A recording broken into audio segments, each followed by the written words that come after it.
Hi friends, ఒక విషయం చెప్తాను వినండి. రియల్గా జరిగింది. ఒక అతి ఆశ గల ఒక వ్యక్తి ఏం చేశాడంటే శివుడిని 24 గంటలు కాదు, ప్రతి నిమిషము నేను ఏది పట్టుకున్న బంగారం కావాలని పూజలు ఆయనకి 24 అవర్స్ భక్తితోటి శివుడికి బాగా పూజలు చేశారు. విగ్రహంగా తిండి తినకుండా పూజలు చేశాడు. శివుడు వరం ఇచ్చేశాడు, ఏది పట్టుకున్న బంగారం అవుతుంది. ఇంటికి వచ్చి వాళ్ళ ఇంటిని గాడు పట్టుకున్నాడు. గాడు బంగారం అయిపోయింది. మంచినీళ్ళు తీసుకురమ్మన్నాడు వాళ్ళ భార్యని. మంచినీళ్ళు తీసుకొచ్చింది.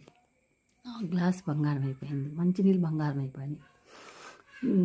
మళ్ళీ వాళ్ళ పాప వచ్చింది. వాళ్ళ పాప వచ్చి డాడీ అని గట్టిగా వాటేసుకుంది. ఆ పాప కూడా బంగారం వేసేల విగ్రహం అయిపోయింది.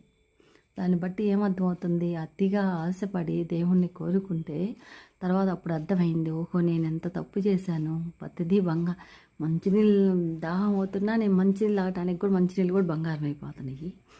ఎప్పుడైనా అతి ఆశ, లోబి ఆశ అనేది ఉండకూడదు. ఎవరికైనా మితంగా ఉండాలి. ఎప్పుడైనా ఎవరైనా మనిషి అయినా అతిగా ఒకటి కావాలి అని అయింది అది అని నేను అంటున్నా. అవును కదా?